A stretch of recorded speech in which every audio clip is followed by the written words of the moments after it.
Endurance Horse Podcast, Every Mile a Memory, where endurance riders from all across the globe gather, sharing their stories, goals and progress as they train for and compete in endurance events at every level. So kick off your shoes, pull up a chair and listen as we gather around the virtual campfire and listen to friends from across the world. Hello and welcome to the Endurance Horse Podcast. I'm so glad you can join us. How was your holiday weekend? Mine was pretty laid back, and it was pretty wonderful, I have to say, because of my husband, Jim. He came home from work Thursday with a big bouquet of flowers, and what lady doesn't like that, right? He also made sure that he watched the kids for me a little bit, and they actually all hang outside so I could ride around a little on Thursday. And then Friday morning, he got up, cooked me breakfast, and said, I think you should go trail riding. Loaded up one of my good horses I haven't had out on the trails for a while. Her name is Grace. Took her out to the trails. She was amazing. And met up with my friend Tara, which you'll hear about her a little bit later on. We had a pretty fun ride, Tara and I, except she lost her glove. And I decided instead of keep riding the same loop over together, I said, let's just split up and go look separately. And we didn't find the glove. It's still out there somewhere. It's not in the truck. It's not in the trailer. We backtracked everywhere. It's gone. It's probably at our house, but don't tell her husband because I think those were a gift from him. So we don't want to get her in trouble.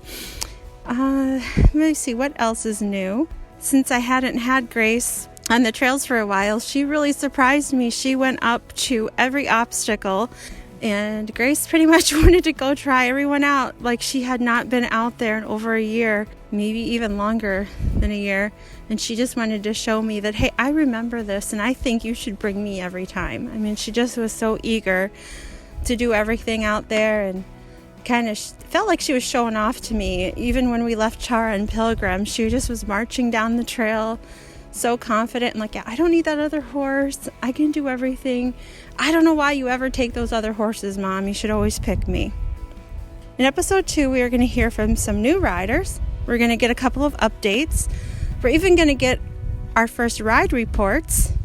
And our friend from Canada is going to share a pretty cool Tevis memory that she had. I was so grateful that she sent that in.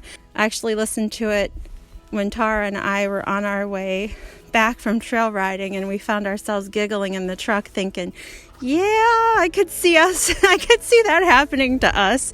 Totally could see that happening to us. I also was able to talk to very young riders into sending in an audio file, and I hope you truly enjoy hearing from these little girls. They're amazing.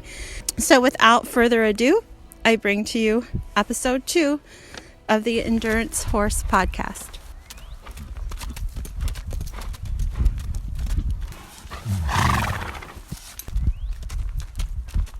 Hello, endurance riders. This is Barry Cole from northeast Kansas near Topeka. We're finally seeing a hint of spring and starting to get in some consistent conditioning rides. I've been an endurance rider sporadically since 1970. In June of that year, my mother saw a flyer at the feed store for a 50-mile race near St. Louis, Missouri, and she came home, told me I should enter with Evelina, my first horse, a registered quarter horse, that I rode almost every day. Not knowing any better, I agreed, and we loaded Evelina in the back of our pickup truck with wooden stock racks, since we didn't have a trailer in those days, and put goggles on Evelina that looked a lot like a Madonna see-through bra, and headed for St. Louis the day before the race. Talk about a steep learning curve. I was as green as you could get. We did finish the race in 6th place, as I recall, but it was all we could do to get it done. I was hooked, but I could see it was not Evelina's cup of tea. She gave it all she had, and she would have done it again and again, but I would have never asked for it. We went back to cutting, which is what she was good at and enjoyed doing, and it was 17 years before I could do another endurance ride. But I followed the sport and the stories of Western Horseman magazine, which always covered Tevis, in many of the big West Coast rides, and in the old Trailblazer magazine. In 1987, I bought an Arabian gelding and started conditioning him. My Catan was a wonderful trail horse, but his heart wasn't into the work of endurance riding. In 1989, I bought Nicker from a lady in Washington. Nicker was an Arabian.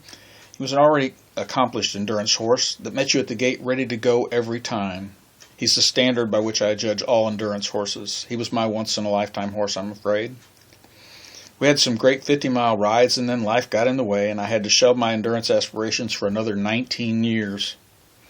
In 2008, my second set of children were old enough that I could try it again.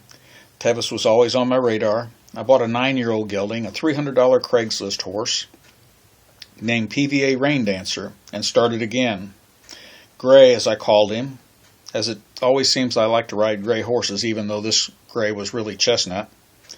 Gray and I had a couple of good years doing AERC rides preparing for Tevis, and we decided to head out in 2011 with a couple of friends and give it a try. 2011 was the year that the ride was delayed due to summer fires, and so the ride was held in October. Snow became the issue in October, so they had to reroute and run the ride starting from what was normally the finish line. We pulled at the first vet check with severe muscle cramp. We learned Gray needed a little calcium supplementation in his diet.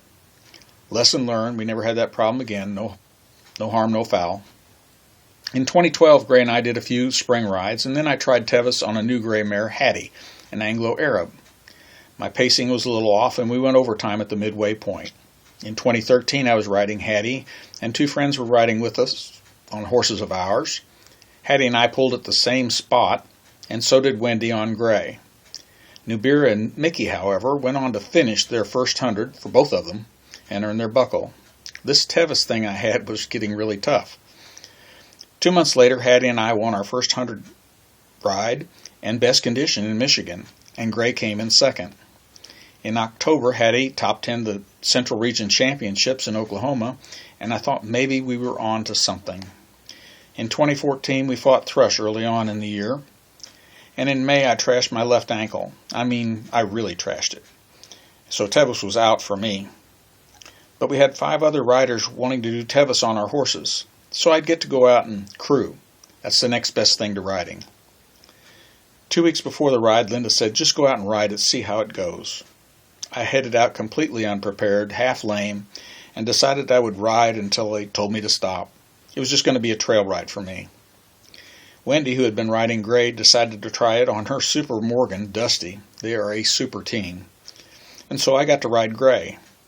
Woot, woot, Wendy and I both finished. I wear this buckle every single day. In 2015 and 2016, I was starting new horses while still keeping the rest of the crew fit. In 2017, we didn't do a single ride while Linda was in nursing school. I have high hopes for 2018. We'll be doing rides this spring to get ready for Tevis at the end of July. We have a young lady, a foreign exchange student from Italy, that will be riding Nubira at Tevis with us. The point of this story was don't give up on your dreams of doing endurance. Life gets in the way. Sometimes stuff happens, but you can always go back to it. It's not easy. If it was easy, everyone would be doing it. If this 65-year-old man can do it, so can you. Linda, my wife, and the best crew and cheerleader I've ever met, we've had horses for almost 50 years, and we're riding for years before that. We try to give back to the sport by putting on rides and encouraging new riders to get started. We have around 20 horses, Arabians, Anglo-Arabs, Appaloosas, and a Willera, usually having 3 to 5 ready for 50 to 100-mile rides. Through our Team Purple on Facebook, we make horses available for riders to try Tevis and other rides. Riders pay their entry fee and part of the fuel, and we provide a fit, ready-to-go horse for free, along with a crew if it's needed on hundreds. We also offer ride swaps if riders from outside the U.S. would like to try Tevis or any other U.S. ride. And finally, we put on the Ozark Trail 75-100 endurance ride, a point-to-point ride like Tevis in the Mark Twain National Forest in Missouri. The 75-mile ride is offered as an elevator ride, meaning you enter the 75, and when you finish it, you can opt to elevate to the 100 for a completion, or you can stop at the 75 and receive your placing. I will say if you can finish the 100 at Ozark Trail, that you're certainly ready for Tevis. Endurance gets in your blood. I love it because of the real partnership you develop with your horse. The solitude, the peace and quiet of riding a good horse through the woods and covering 50 or 100 miles is just the best therapy I've found. The folks of endurance are just the best too. We try to have a campfire at the trailer before and after rides, to drink a little wine, swap stories, tell lies. We've made some wonderful friends through endurance riding, and my best riding friends are my best friends. I'm lucky to have a wife that supports my endurance addiction. For many years I didn't have that support, and it does make it more difficult. This year I think I've got Linda ready to try some endurance rides herself. It's also fun when we get to put a face with the voices and folks we visit with on Facebook. If you see us out on the trail, or if we can help you in any way, please feel free to holler at us. One last thing. As you're riding out there at rides or wherever, be sure to thank your ride managers and volunteers. They are the backbone of what keeps the rides going. And make sure to try and interact with folks you meet on the trail so we can all share the trails safely together. Safe travels to all, and I look forward to hearing your story. And thanks to Christina for providing this platform for us. Hi, my name is Victoria Clark and I'm from Queensland, Australia. A couple of friends and I founded an endurance team called Marvel Endurance a couple of years ago. I've been riding since I was about 5 years old, starting out at a riding school like most horseless kids do. My parents held stakes in a few race horses when I was a kid, and I think I got my love of horses from my dad. He spent a lot of time on a dairy farm when he was growing up after his dad died and his whole family immigrated from France. The weather here in Queensland has been quite hot and wet lately. We're at the height of cyclone season, just like the Northern Hemisphere's monsoon season, I suppose. Our horses live on about 100 acres on a farm around the corner from my place, and the road to get there is not sealed and very prone to flooding and washouts. So my big red ute has been getting very dirty lately. Unfortunately, the weather has made it quite tricky for us to train because of how boggy our tracks have been getting, and the humidity has been crazy, so we've had to be really careful about how much we push the horses when we train. I have 14 horses. Most of them are endurance horses, and some of them are dual purpose, and I use them for lesson horses because I'm a riding coach. The majority of the horses are Arabs or part Arabs, and I also have a couple of stock horses and thoroughbreds and a Connemara as well, believe it or not. My personal horse. She's a 13 two-hand Arabian cross Connemara. Her name's Coda. I've had her since she was 2, and I owned her mother's sister. Coda's now 8, and she's an absolute cow, to put it nicely. She spooks like a fiend, and she's extremely hormonal, and you never really know whether she's going to love up to you or if she's going to try to kill you. But her saving grace is the fact that she is damn good at her job. She carried me over 800 kilometres with no vet outs in 2 years, so that's about 500 miles for everyone who's in America. The last year we completed our first 100-mile ride, so 160 kilometres here. And about 3 weeks after that, we went out and did another 80-kilometre ride. She's as tough as old boots.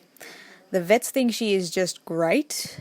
And at the end of the state championships, when my friend trotted her out for me because I couldn't walk properly, she said she'd never run out such a fiery horse after at the end of a 100-miler. And the ride organisers even gave her a special mention the next day at presentations because she was the smallest and feistiest horse at the ride. So she certainly got a lot of attention, which she just loves, of course. I came into endurance about 6.5 years ago. I did my first 40-kilometre ride. I'd done a couple of really slow scenic rides when I was a kid. My dad towed me and my horse out there, and it's about an hour and a half away from home. It's called the Kilkivan Great Horse Ride. It's an annual event, and about 400 people come together and they ride through a couple of different trails that are about 25 to 30 kilometres. And at the end of the ride, everyone comes together at the edge of the town. The town's called Kilkivan. And there's a big parade through the main street. And I still remember my dad at the end of it standing there at the finish line asking me if my butt hurt. And I just smiled and said I was ready to go again if they'd let me. And then I think I remember taking off at a flat gallop across the paddock and running back toward him again before we unsaddled and went back to the float. I think he would have loved coming to endurance rides, but he passed away before I got into the sport. It was a little less than a year after he died in 2011. My husband and I went on our first very first 40-kilometre ride. And that's where the addiction started, I suppose. Within a couple of months, I did my second 40-kilometre second 40-kilometre ride with my own horse. And about a month after that, my horse passed away. He had colic. Took about 16 hours of fighting, and in the end we just couldn't save him. So that was pretty devastating how it all happened, and it did take me a while to find my feet again and move on.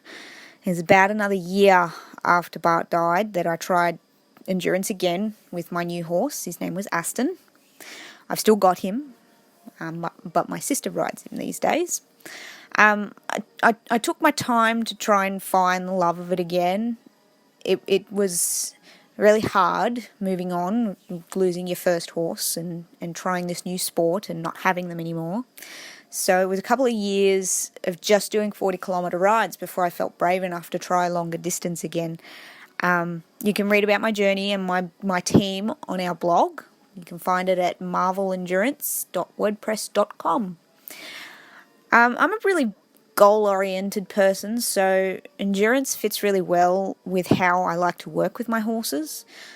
I've done a bit of everything from dressage to jumping to showing, but endurance just really strikes a chord with me because of the attention on the horses and the focus on the health and care of the horses, and it's really not like any other equestrian sport, and I love that about it.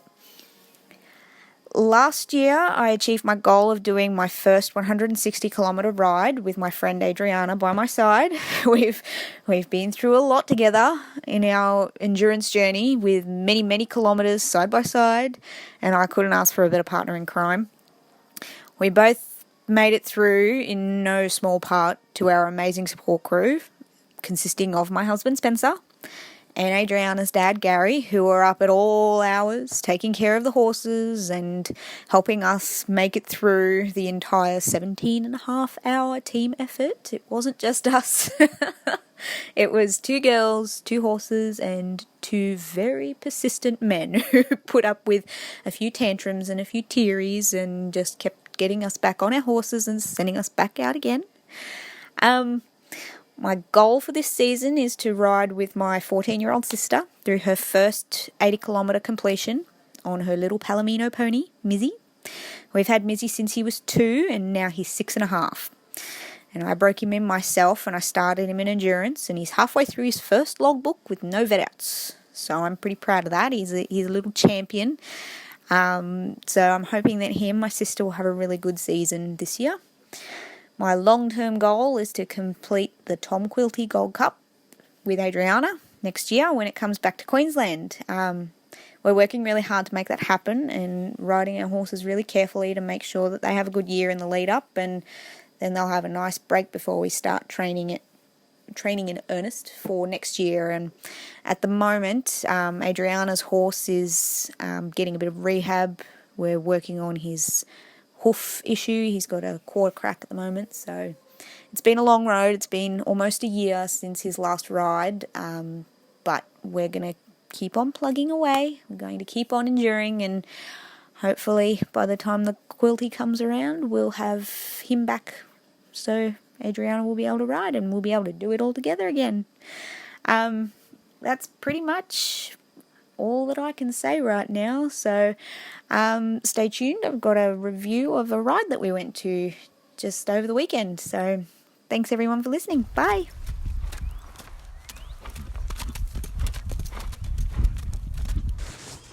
Hi, it's Doris White again from Canada. When my friend Wendy and I decided to ride the Tevis ride in 2016, we thought we would try to ride together. We knew that the chances of us sticking together were remote, but we thought we would try our best and try go as long as possible, because frankly, I really didn't want to ride it alone. I wasn't thinking top 10, I was just thinking finishing, and I wanted somebody to have that experience with.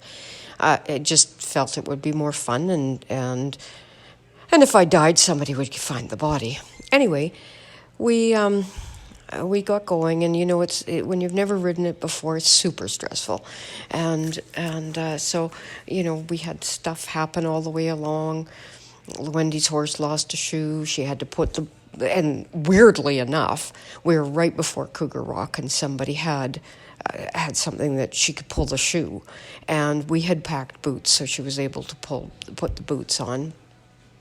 And she'd had her saddle pad come off, and it had been a little bit of this, a little bit of that, but we were going along, and we got into the first vet check at Red Star, and oh my gosh, it was just pandemonium. There were people everywhere. It was crazy, crazy, crazy. There was people coming, going. You didn't know where to go because you'd never done this before. And finally, okay, fine, my horse was down, so I go to the vet, and nope, she's not down. Okay, go back. So I sponge. I sort of lost track of Wendy, and I thought, okay, good. Nope. Somebody else came along, said, no, she's fine, she's down. Great. So back up to the vet I go, yeah, they're good. And they said, well, trot her out. And if we don't call you back, you just keep going. And I thought, oh, okay. So fine, age up, good, trot. Nobody yells anything at me. I get to the end. No Wendy. I can't see Wendy. Wendy's 6 feet tall. How can I not see her? I couldn't see her anywhere. And I'm calling and I'm yelling. So I said to the checkout lady, because they time you in, they time you out, I said, has number 121 gone through? And she said, yes. And I thought, how did I miss her? I was watching for her. Why would she leave me behind? We agreed to ride together. I thought, what a rotten person. And then I thought, holy crap, I better get a move on.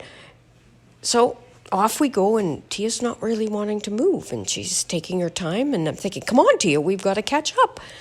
Got to catch Wendy. So we're going down the road, and we're trotting, we're cantering and going along, and I'm thinking, why would she leave me behind? And then I remembered Wendy wasn't 121. She was 125 or something like that. And then I felt really stupid. And I thought, oh my gosh, I've left her behind. Now who's the not so nice person? So I thought, well, and I hadn't seen her, and I didn't know where she was. So I thought, crap, maybe she got pulled because of that shoe business. So I thought, well, I need to keep going. I need to get over to Robinson Flats. So I got into Robinson Flats, and I said, I saw her husband standing there, and I said, is Wendy in? And he goes, no. And I said, sorry, I've lost her. So we went to the vet check, got checked in, and there comes Wendy. What had happened was her horse saw my horse trot down the road, and she freaked out, and her pulse shot up. But I didn't realize she hadn't pulsed down yet. So Wendy said she saw me. Well, and I didn't see her. I couldn't see her. I didn't see her. I was looking for her. And she said she saw me. She saw me panicking, but she had to move Autumn away so Autumn couldn't see Tia.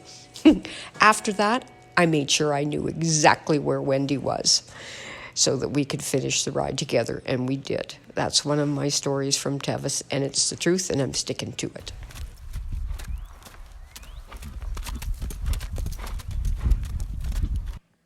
Hi, my name is Tara Leroy, and I'm talking to you from my home in Wisconsin, and I'm here today with my daughter.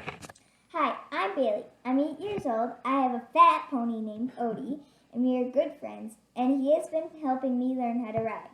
We have a lot of fun together. I taught him some fun tricks that made people laugh, and last summer we did our first full season trail riding together, and I loved it. I did my last 50-mile endurance ride when I was actually 5 months pregnant with my son, and he's now 12 years old. So to say that I'm a little rusty as I try to train and condition a new horse and attempt to start endurance riding again would not be an understatement. Last summer, I split my time on the trails between trying to condition and train my green Anglo-Arab mare, enough to get her going into some LDs, and then I also spent time riding my old reliable pink gelding with my daughter and her pony. We did have a lot of fun, and my daughter got pretty confident on the trails last year, and her pony just loves going down the trail.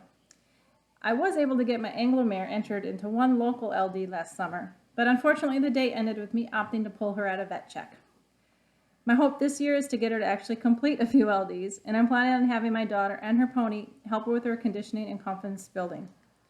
So Bailey, can you share what the vet said this week about your pony's body condition coming out of winter?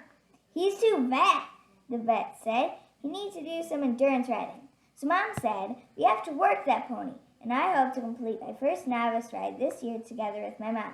So we have to work, because Mom's horse is also kind of fat. So apparently our goal is to work off the winter fat. But I plan to have some fun sharing the trails together. It's so exciting for me to be trotting down the trail with my little girl and her trusted pony, with the goal of completing an endurance ride together. But even if we don't complete an LD this year or next, we will be making lasting memories together while we prepare, and I cherish that. I can't wait to camp with my pony and meet new riders on the trails. By the way, if you see me and Odie, don't give him any treats, because he's on a diet.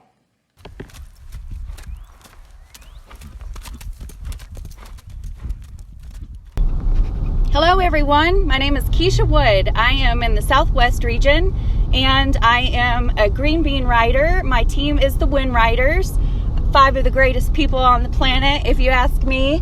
And I started endurance riding about 2.5 years ago.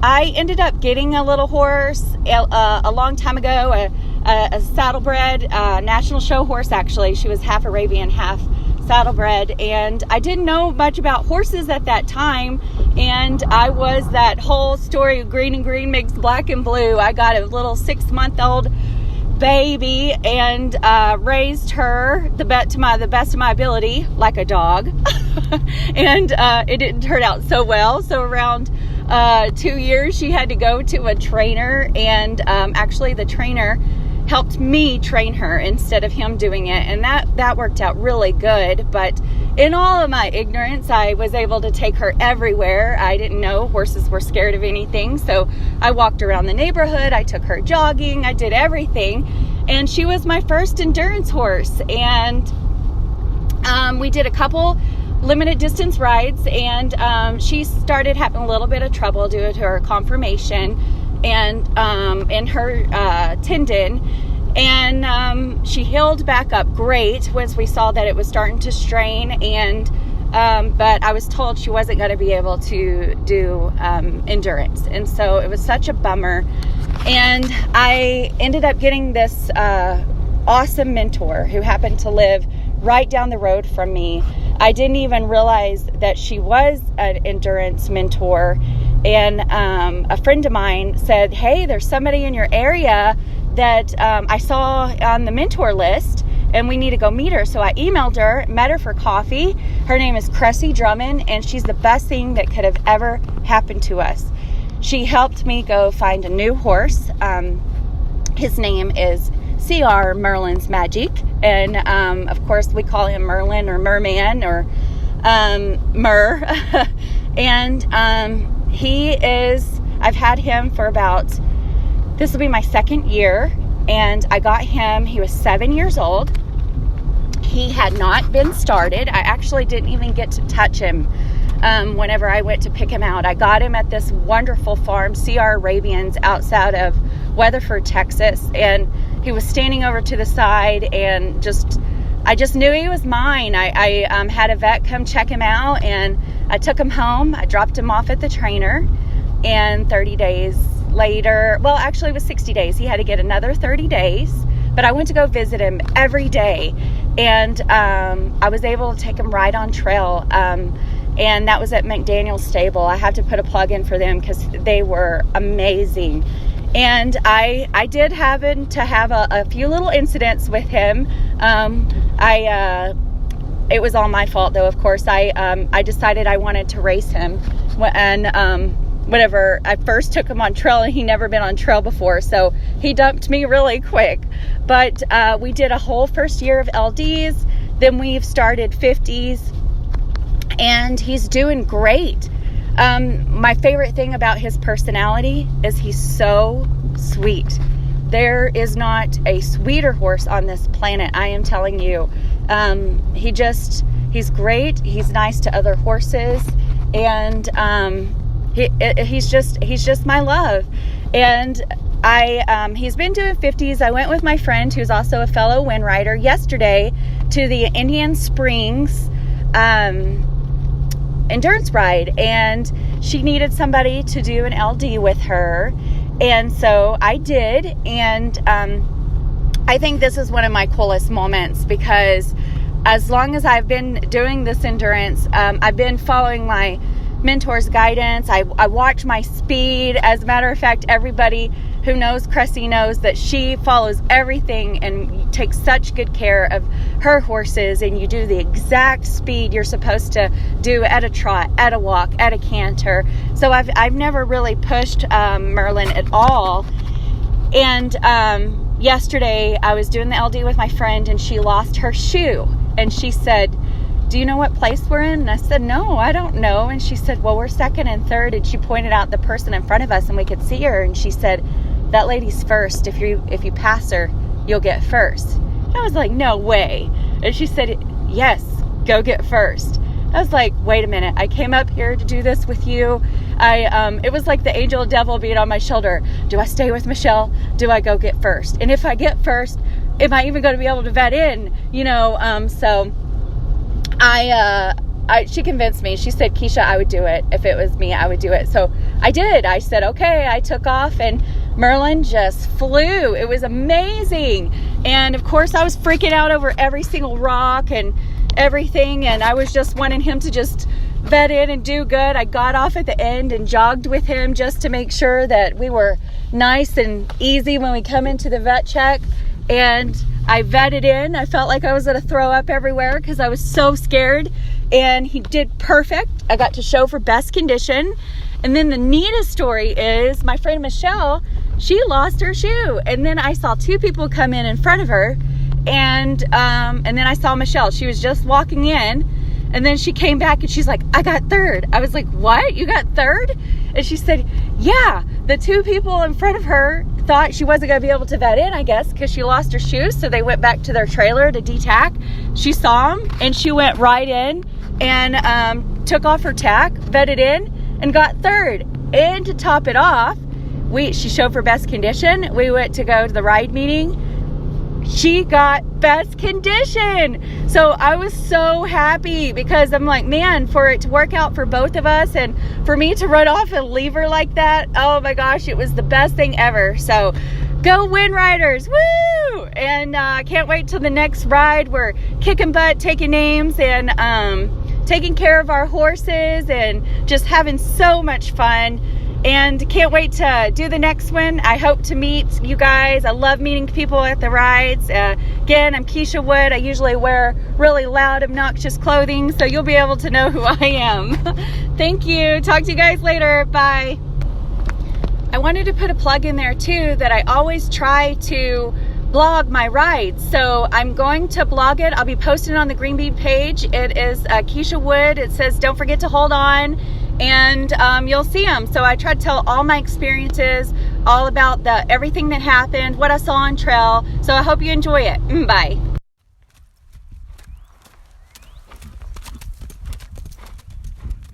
My name is Alice. I am 8 years old. I have done 3 seasons of distance riding. I live in Wisconsin. The weather has been super cold. My horse is an Arabian named Rush Creek Clea. I call her Lollipop. She is 10 years old. We have had her for 5 years. She loves me and I love her. She is very playful and cute. I ride endurance because my mom does, and I love horses. I like that I can pick how far I want to ride. I like to spend a lot of time riding my horse. My goal to reach at the end of the year is to get my horse saddled myself, and that I want to do 10 50s and at least 175. In 2017, I rode LD. I rode 4 rides with my mom, who was pregnant. When she got too big, I rode with other sponsors. It was really fun riding with other people. I was second place in the Midwest for LD. and third for National Junior LD mileage. I hope to place in endurance this year. I want my horse to ride with me for at least 10 more years. And still, my horse is really good with me. In the pasture, she lets everyone boss her around, but when I'm on her, she's a totally different horse. Like, I can say everything good about her because she's a really good horse. And I like it when she's a really good horse. And I love her super much, and she loves me so much.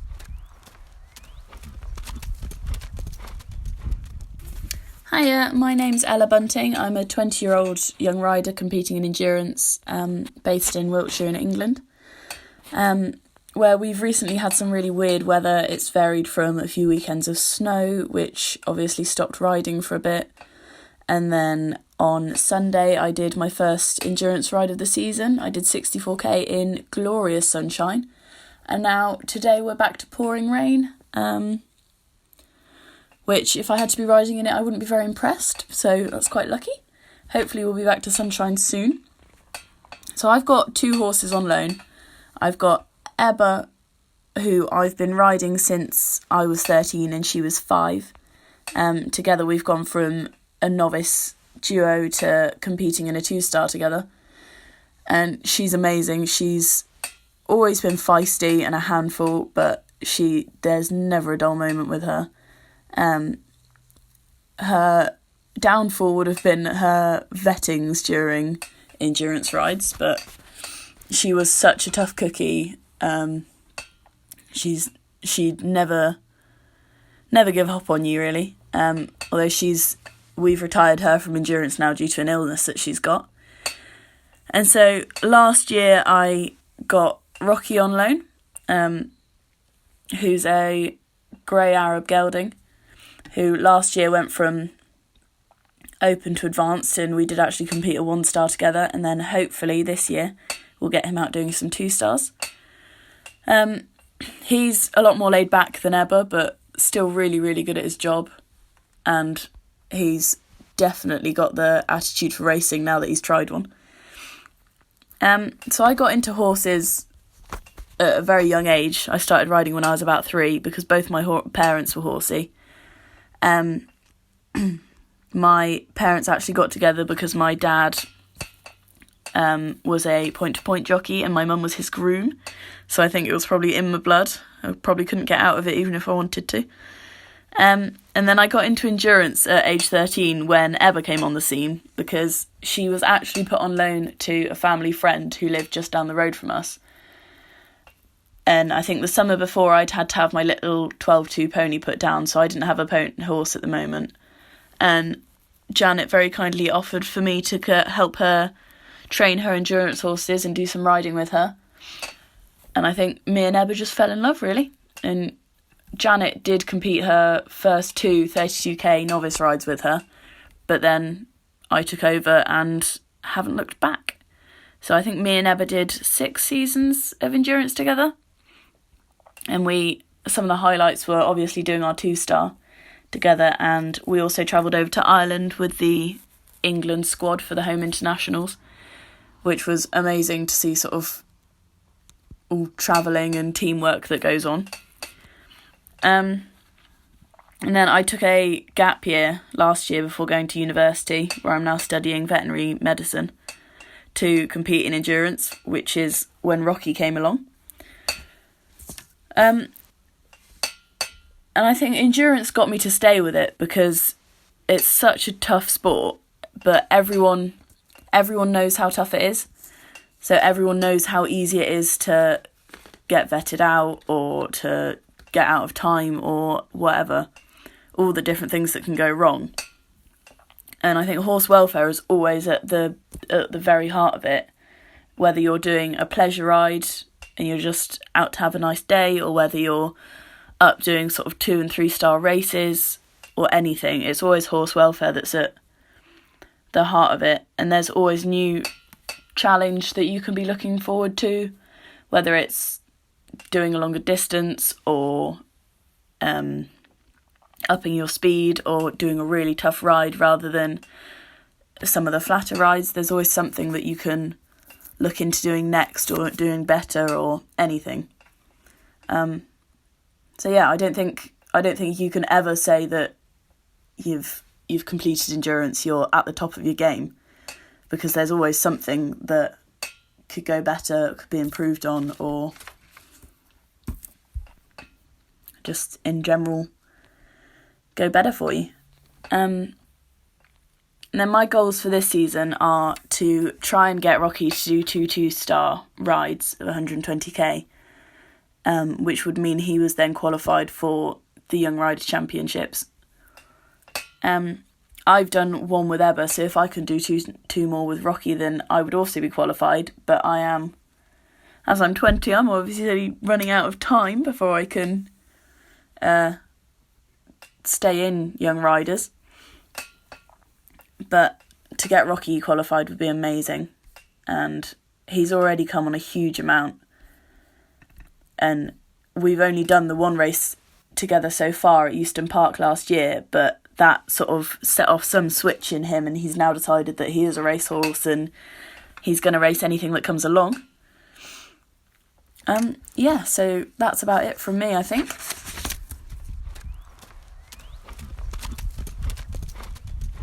Hi everyone, my name's Carol, but my friends call me Boots. I live in southeastern Wisconsin, where we're still waiting for spring, but hopefully the trails are open and we'll be able to get out soon. I've been a distance rider for 10 years with about 2,850 miles of competitive trail, limited distance, and endurance under the hoods of my trusty foundation-bred quarter horse partner. He and I have been on this journey from the beginning together. We've kind of learned and grown together, and I absolutely love being out on the trails with him. I bought Partner when he was 4-year-old. He was unbroke, just kind of a little blank slate. I've always loved horses, but I knew nothing about training. With the help of a real horse-savvy friend, Sandy, Partner and I began to write our own distance riding story.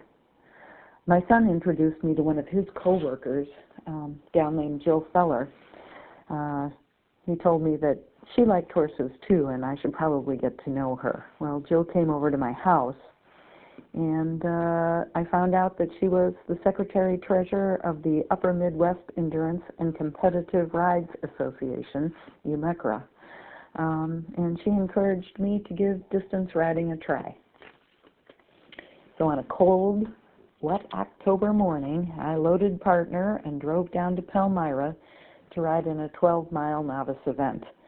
My friend Sandy and my loving husband John came along just for emotional support. I was a real nervous Nellie. But an experienced rider named Peggy Brush took us out. Partner was really up on the muscle that day. He didn't know what was going on, but boy, he was going to go down that trail as fast as he could. I, of course, was feeling a little ill to my stomach, but Peggy she got us through. Trust your horse, she said. I did, and one of my favorite pictures is of Partner and me crossing the finish. We were cold, wet, and so very proud of ourselves for our 12-mile accomplishment. Everyone has to start somewhere, and that's where we began. These days, we ride limited distance. Most participants in the races that we run don't realize that they're probably the filling of a Wagner sandwich. My husband John and his Arab Vigo are usually up front with the hot shoes, while Partner and I finish toward the back of the pack. In 2017, I had the great fortune of having my 11-year-old granddaughter Madison ride with us. She rode Cheyenne, a little half Arab who's been around the block in endurance and really knows his stuff. They did very well for the first season, slow and steady with Grandma. Took her to the top of AERC's National LD Junior Mileage Championship. What a little stinker. Doing it the first year, it's going to take Grandma forever. So anyway, that's how I got started in distance riding. Like I said, the weather hasn't cooperated here this spring, and we're chomping at the bit to get out on trails. I know it's coming. Better get the trailer out and start cleaning that. Hope to see you on the trails. Hi, my name is Beck Rajani. I am an endurance rider from Australia. I have been based in Perth and Melbourne. I am currently in Melbourne continuing my university studies. My major achievements with endurance for horse riding was competing at the World Youth Endurance Championships last year in Italy, where I placed 50th and was the only Australian competitor to successfully complete the course.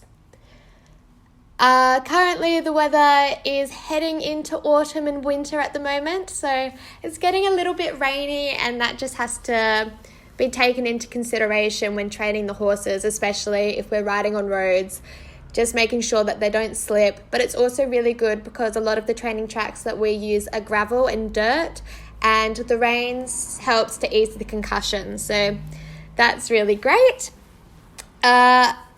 A bit about my horses. We breed Arabian horses. We are part of the West Coast Arabians Endurance Stud, which was founded by my parents some 25 years ago. All of our horses have such unique personalities. They're all really different, all really playful and funky and just quirky in their own little ways, which we absolutely love. So I got into horses because of my parents.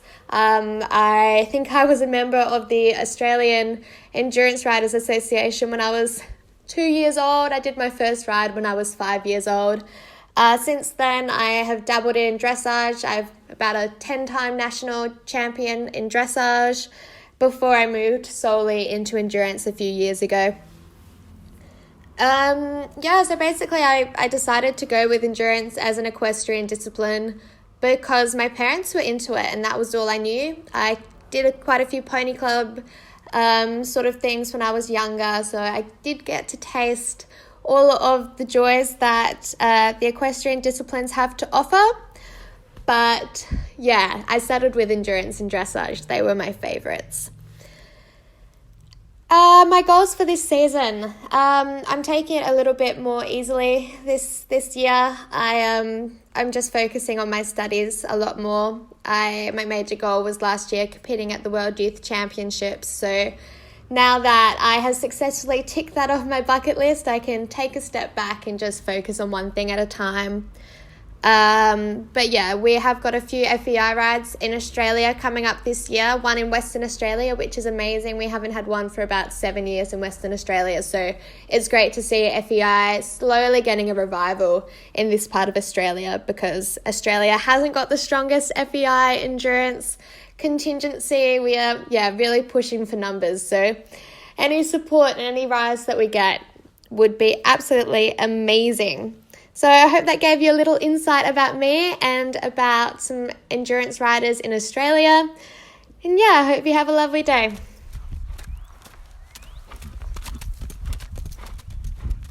Hi again, my name is Victoria Clark from Queensland, Australia. This weekend, my team, the Marvel Endurance Riders, travelled to the iconic Faraway Easter Endurance Carnival, which is held in Imbil, Queensland. It's about 2.5 hours away from where we are on the coast of Queensland. The Faraway Easter Carnival is an annual event and they host a 320-kilometre marathon as well as a 120-kilometre mini and at least 2 80-kilometre rides and an assortment of 40, 20 and 5-kilometre rides. It really is a huge effort on the part of the organisers. Speaking from experience with the ride I run, it's hard enough putting on one 80-kilometre event, let alone multiple ones over several days with hundreds of horses and riders camped through the grounds. The ride is traditionally held at the Imbil Showgrounds, but this year it was hosted at the amazing Stirling's Crossing Equestrian Complex, which is about 7 kilometres down the road from the original venue. When I say amazing, I mean amazing. From the 20 by 60 metre roofed arena built specially for vetting, to the pristine paddocks with their neatly lined up water points, to the air-conditioned 5-star toilet block. Like, it's a dream come true. It's the ultimate endurance complex specially built for our sport. So it also happens to be where the Australian National Endurance Ride, the Tom Quilty Gold Cup, will be hosted in 2019. But I digress. The event this weekend saw about 130 or more nominations across 8 events. There were 17 entries in the 320-kilometre marathon that takes place over the full 4 days. The 125-kilometre mini marathon is 3 days long and had 18 entries. One of our horses completed it last year. There were 2 80-kilometre rides, 2 40-kilometre rides, and a 20 and a 5-kilometre ride for the littlies. That's a lot of rides. The heat has been horrible lately, but heat itself isn't an issue. The biggest problem was the occasional little spits of rain that we got that made the humidity just jump all over the place. And we all know how much humidity can wreak havoc on horses. Here, there were a few unfortunate vet outs because of just how hot it got, which is a real shame because you can do everything right while you're riding. You can manage everything you possibly can, but the weather just doesn't want to help you out. There are, however, a large number of successful finishes across all of the rides, which is amazing, especially for the marathon and mini riders. I have to take my hat off to these people. They are an inspiration. I had thought of giving the marathon a go myself this season, but my sights are set on the Quilty next year with my plucky little pony. And let's face it, I chickened out. She's a demon, and the thought of riding her 80 kilometres every day for 4 days scares the bejeebers out of me. Maybe one day, but for now I'm just grateful to be able to see some amazing people that I know complete that ride successfully. It's just absolutely amazing. Imbil is a really challenging track on normal days, so it's really inspirational to watch people just gather up the courage and face the mountains with these horses. It takes me back to the foundations of the sport, to watch the companionship between a horse and a rider and to see them struggle and watch them face it head on and just endure it together and make a dream come true. They really inspire me, the horses, the riders, and that I think that's for a really good reason because they are just so brave. I can't imagine doing it right at this moment. It just absolutely boggles the mind. The Faraway Endurance Riders Club have been putting on this ride every year for 30 years, more than 30 years, and I think they can chalk this one up to just another successful ride. They did an amazing job, and I'd really like to say congratulations to the ride organisers and to everyone who took part, the volunteers, the vets, the riders, the horses. Whether you vetted through or not, every single rider took care of their horse this weekend, no matter the challenges and the obstacles that came up, and that is just the heart of endurance. Just watching it all unfold at the carnival this weekend, it really shows what our sport is meant to be at the very foundations. And really, really good job, everyone. It's just amazing to watch you all do it. Maybe one day I'll give it a go, but for the moment, I'm quite happy just plugging along happily with my little horse, trying to stay on her. So, really amazing job, guys. I really hope next year is just as good. So, good luck. Have a great season, everyone. Hope you enjoyed the ride review. Bye. Good morning, everyone. It's March 31st, and Merlin and I are about to do our first training ride since we come back from the limited distance ride at Indian Springs. I just want to give a quick update. When we got home, he was amazing. He went right in to his, I'd like to call it a pasture, but we don't have any grass because we live in New Mexico. But it was his pasture area. And on my previous podcast, I think I told you guys I have a donkey and a baby horse. He's a little bit over a year. And I have a little mini horse.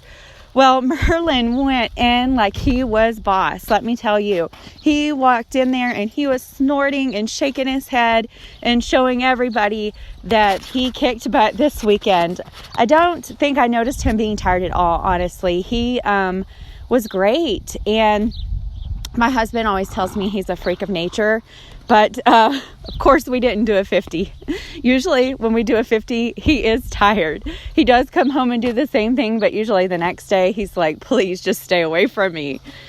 But I wanted to give you an update. I'm at my mentor's house right now. She's at breakfast, but she only lives a couple miles down the road from me.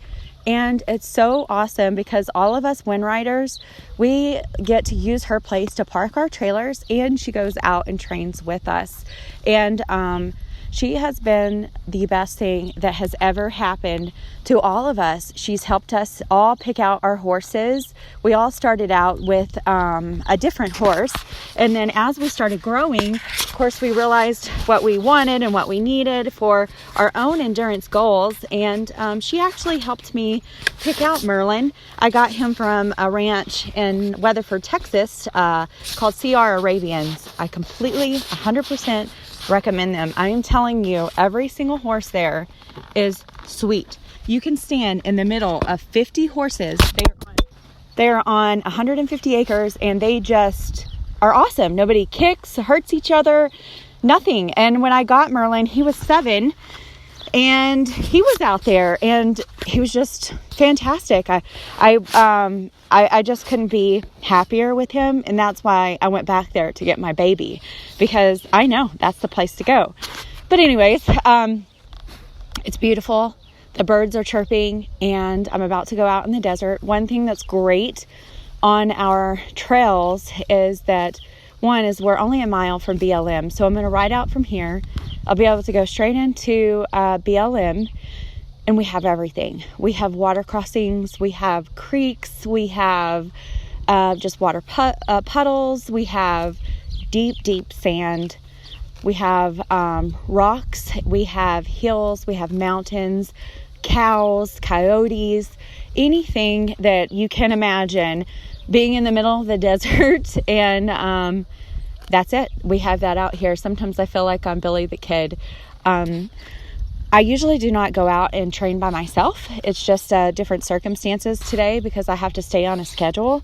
But I do love going by myself because I really think it helps both my confidence in Merlin and Merlin's confidence in me.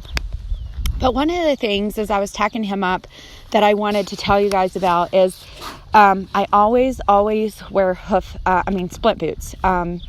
And this is my plug on splint boots and why they're so important.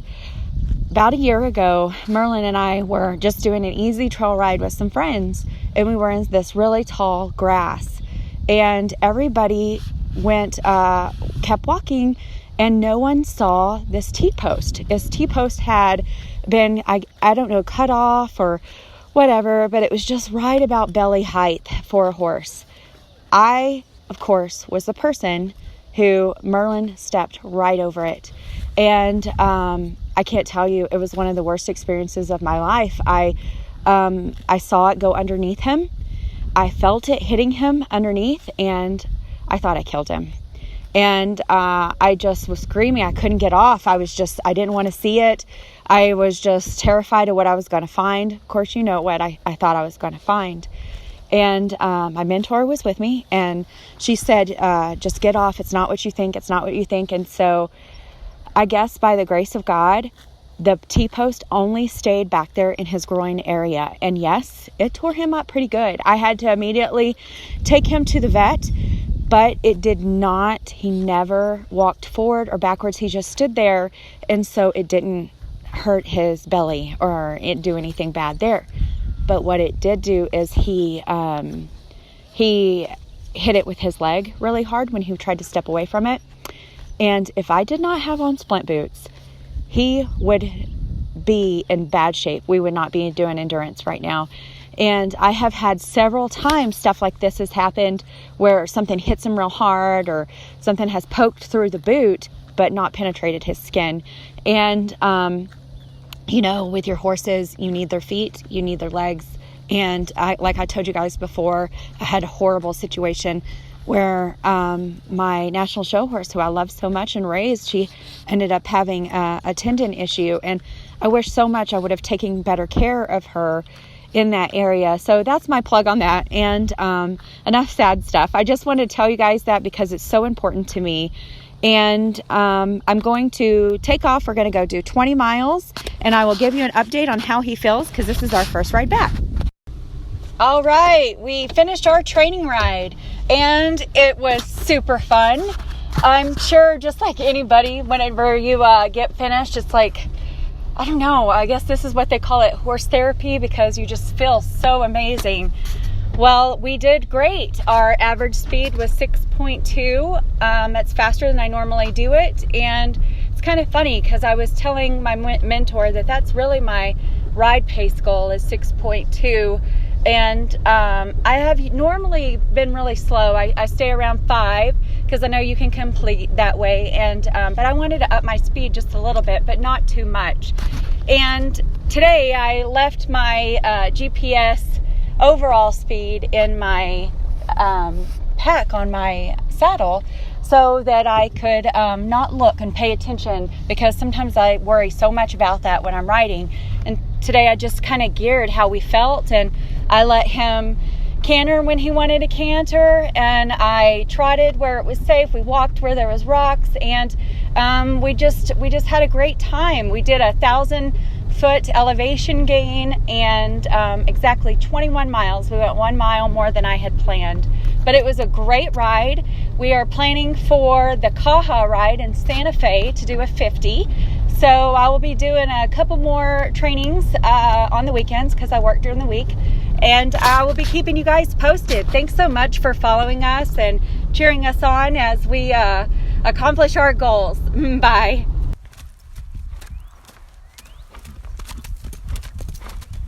Hi everybody, it's Chris again. I have some closing thoughts.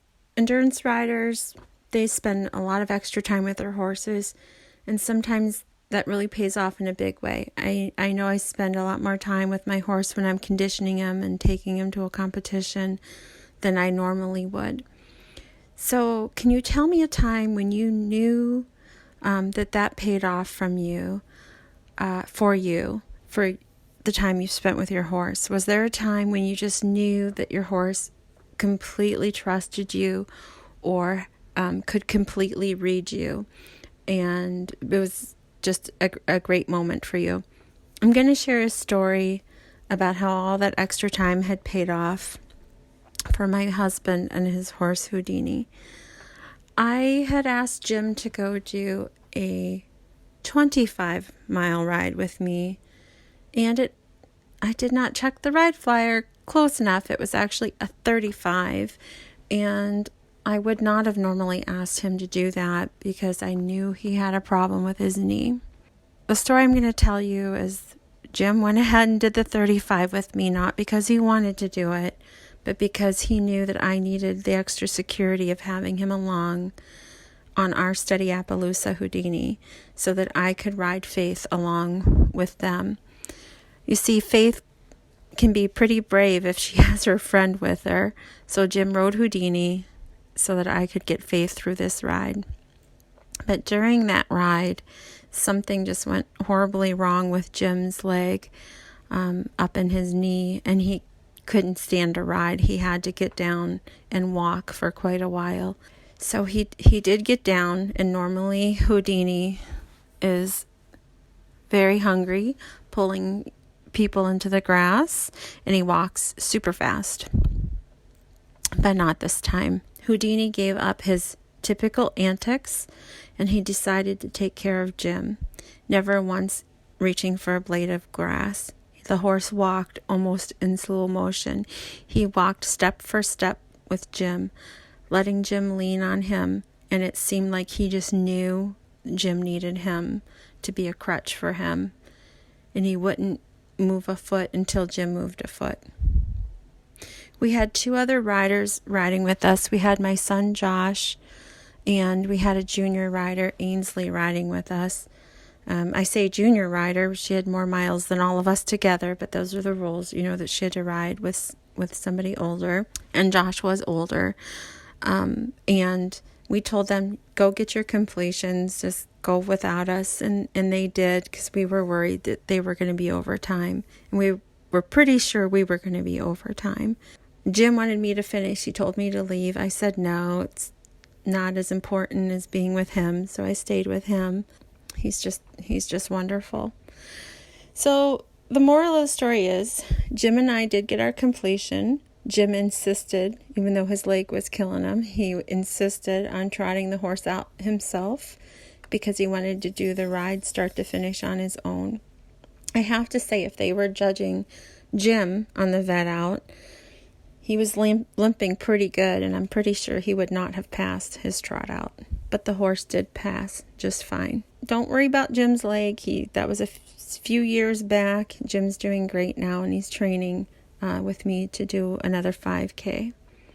But the moral of the story is that horse knew that there was something up, and he laid aside his normally naughty behavior, his usual very fast walking, but he laid everything aside and he completely focused on Jim. And it was an amazing thing to see. I think maybe you had to be there to see it and know the horse, but it really was amazing.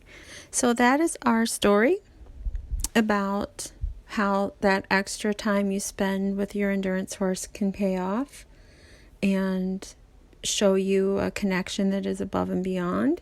And I would be watching my mailbox to see if you're going to send a story about a time that a horse really showed themselves to be connected with you or really trusted you, and how all those extra hours with your horses paid off. So this is goodbye for now. This is your host, Christina Hike, wife, mom, friend, photographer, and lifelong horsewoman, signing off and saying, ride far, ride well, ride often. We enjoyed having you along for the ride. Endurance Horse Podcast is where you get to share your adventures of riding good horses through beautiful country. Many stresses in life are washed away by a good gallop, a steady trot, or by simply saddling up your favourite horse for an easy ride. Remember, every mile a memory.